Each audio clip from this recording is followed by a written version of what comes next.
আসসালামু আলাইকুম ভাই। ইউরোপের দূতাবাসগুলো বাংলাদেশে আসতেছে বা ইউরোপের ভিসা অ্যাপ্লিকেশন সেন্টারগুলো বাংলাদেশে আসতেছে। তাই বলে ইউরোপের ভিসার দাম কমে যাবে এটা অনেকে ভাবতেছেন। বিষয়টা কিন্তু তা না। ইউরোপের ভিসার দাম কমবে না। যার যেই রেট সে সেটাই রাখবে। কত সুবিধা হবে আপনার? আপনার কি সুবিধা হবে? আপনি যিনি আবেদনকারী, আপনি ভিন্ন কোনো দেশে গেলে, ইন্ডিয়া বলেন বা নেপাল বলেন বা অন্য কোনো দেশে গেলে, আপনার আসা যাওয়ার প্লেন ভাড়াটা বেঁচে গেল ৩৫-৪০ হাজার টাকা। আপনার থাকা খাওয়া বাবদ আরও ৬০-৭০ হাজার টাকা খরচ হইতো, সে টাকাটা বেঁচে গেল।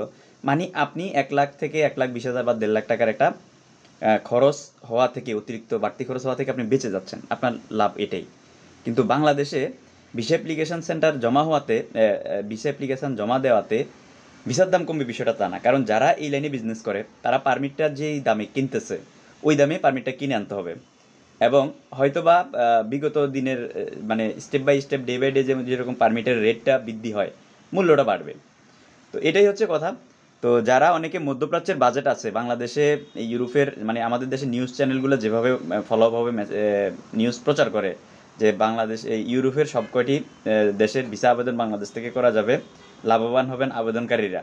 হ্যাঁ, কোন অর্থে লাভবান হবেন এই জিনিসটা আসলে ভালোভাবে ক্লিয়ার করা দরকার, ক্লিয়ারিফাই করা দরকার। কারণ যিনাদের মধ্যপ্রাচ্যে যাওয়ার বাজেট আছে ওনারাও কিন্তু দেখা গেছে যে ইউরোপে যাওয়ার জন্য স্বপ্ন দেখেন, ওইটা ভেবে যে মনে হয় টাকা কম যাবে। দেখেন ভাই, বাংলাদেশে যারা ইউরোপে যায় কাকতালীয়ভাবে ১,০০০ লোকের মধ্যে ১-২ জন লোক আপনার ২.৫ লাখ, ৩ লাখ, ৪ লাখ, ৫ লাখ টাকায় ইউরোপ যেতে পারে।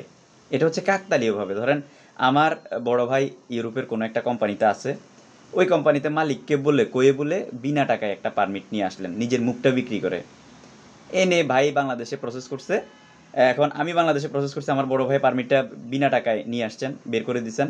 আমি বাংলাদেশে প্রসেস করলাম, প্রসেসিং ফি, এয়ার টিকেট, এগুলো সব কিছু মিলে মেবি ধরেন কত টাকা আপনার, মোটামুটি খরচ ধরেন ৩.৫ লাখ ৪ লাখ টাকায় আমি যেতে পারছি। এটা হলো কাকতালীয়ভাবে হাজারে ১-২ জন লোকের গল্প। আর বাকি যারা আদম ব্যবসার সাথে জড়িত, বিভিন্ন চেইনের মাধ্যমে বিভিন্ন হাত বদল হয়ে পারমিটগুলো বাংলাদেশে কিনে নিয়ে আসে, অথবা ওই দেশেই এক একটা এজেন্সি বিভিন্ন হাত বদল হয়ে কিন্তু একটা পারমিটের দেখা পায়। তো এগুলো বাংলাদেশ পর্যন্ত আস্তে আস্তে কিন্তু এগুলোর দাম কিন্তু চড়া উতরে অনেক দাম হয়ে যায়। এখন আপনি যদি হিসেব করেন যে ভাই মনে হয় একটা পারমিটের দাম ১,৫০০, ২,০০০ ইউরো, ২,৫০০ ইউরোর উপরে হওয়ার কথা না, এগুলো তর্কের খাতিরে মেনেই নিলাম যে ১,৫০০ ইউরো। কিন্তু এইটা এটা হাত বদল হয়ে এটা আস্তে আস্তে কিন্তু এই পারমিটটাই কিন্তু বাংলাদেশি টাকায় দেখা গেছে যে ৯ লাখ, ১০ লাখ, ১১ লাখ, ১২ লাখ, ১৩ লাখ, ১৪ লাখ টাকা পর্যন্ত গিয়ে ঠেকে।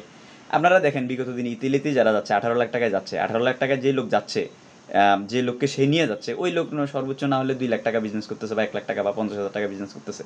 কিন্তু বাকি টাকাগুলো, ১৮ লাখ টাকার বাকি টাকাগুলো কিন্তু এই যে অ্যাম্বাসি ফি, এয়ার টিকেট, তারপরে বিভিন্ন হাত বদল হয়ে পারমিটটা, ইতালির যে ডকুমেন্টটা নুলস্তাটা, এটা একজনের হাত বদল হয়ে আরেকজনের হাতে যেতে যেতে কিন্তু রেটটা এভাবে বেড়ে যাচ্ছে। ঠিক সেম টু সেম ইউরোপের শ্রমবাজারে যারা বাংলাদেশ থেকে কর্মী পাঠায়, আপনার সেনজেনভুক্ত দেশ বলেন আর নন সেনজেনভুক্ত দেশ বলেন, আসলে জিনিসগুলো এভাবেই হয়, এভাবেই ঘটে, এই রেটটা এভাবেই ঘটে। তো যারা ভাবতেছেন যে বাংলাদেশে এই ইউরোপের ভিসা অ্যাপ্লিকেশন সেন্টারগুলো চলে আসলে আপনি লাভবান হয়ে যাবেন, আপনার ভিসার দাম কমবে, এটা আসলেই জাস্ট আপনার হয়তো বা আপনার ভ্রান্ত ধারণা, আপনার ভুল ধারণা। কিন্তু যেহেতু এই পারমিটগুলো টাকার বিনিময়ে মোটা অঙ্কের টাকা দিয়ে কিনে আনতে হয়, তো এগুলো আসলে আপনি চাইলেও এই কম দামে যেতে পারবেন না। যার মধ্যপ্রাচ্যে যাওয়ার বাজেট আছে, মধ্যপ্রাচ্যে যাওয়ার বাজেট নিয়ে আপনি মাঠে নামছেন, আপনি মধ্যপ্রাচ্যে চলে যান, সেখানে যাওয়ার পরে সেখান থেকে ইউরোপ যাওয়াটাও ইজি। পাশাপাশি আপনি আহ, মোটামুটি একটা ইনকাম সোর্স তৈরি হয়ে গেল, আপনি ইউরোপ পরে টাকা পয়সা জমিয়ে যেতে পারেন। কিন্তু বাংলাদেশ থেকে পর্যাপ্ত পরিমাণ বাজেট না থাকলে ইউরোপের বাজারে মাঠে নামবেন না। আর অনেক সময় দেখি অনেকেই বলে যে ভাই অমুক দালালে আমাকে ডুবাইছে, তমুক দালালে আমার